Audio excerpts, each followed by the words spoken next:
అందరికీ నమస్కారం. నేను మీ doctor Penchal Prasad, consultant physician and diabetologist at Medicover hospital Nellore. ఈరోజు మనం ముఖ్యంగా రోజువారీ ట్రీట్మెంట్లో భాగంగా చూసే మోషన్ నల్లగా రావడం అంటే ఏమిటి, దీనికి కారణాలు ఏమిటి, దీన్ని ఎలా ట్రీట్ చేసుకుంటారో తెలుసుకుందాము. మోషన్ ముఖ్యంగా నల్లగా వచ్చేదానికి కారణాలు మనము పెద్ద ఆహార నాళంలో పొట్ట భాగంలో లోపల పుండ్లు ఏర్పడి దాని నుంచి రక్తస్రావం రావడం ద్వారా మోషన్ అనేది నల్లగా వస్తుంది. ఇది ముఖ్యమైన పాయింట్.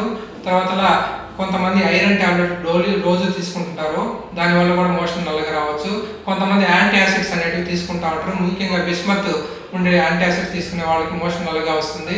కొంతమంది ఆకుకూరలు, కొంతమంది స్ట్రాబెర్రీస్ ఇట్లాంటి ఫ్రూట్స్ తీసుకునే వాళ్ళకి కూడా మోషన్ నల్లగా వస్తుంది. కానీ మోషన్ మనం ఎర్లీగా టెస్ట్ చేసుకుని ట్రీట్మెంట్ తీసుకుంటేనే మనకి డయాగ్నోస్ తొందరగా చేసుకునే దానికి ఆస్కారం ఉంటుంది. దీనికి ఇన్వెస్టిగేషన్స్ ఏం చేయాలంటే మోషన్లో అకల్ట్ బ్లడ్ అనే టెస్ట్ చేస్తారు. దీంట్లో రక్తము పోతుందా లేదా చెక్ చేసుకోవచ్చు.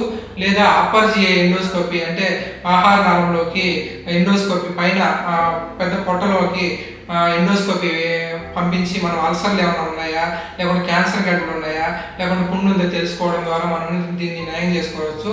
ట్రీట్మెంట్ యాంటాసిడ్స్ ఇవ్వడం ద్వారా మనం ట్రీట్మెంట్ చేసుకోవచ్చు.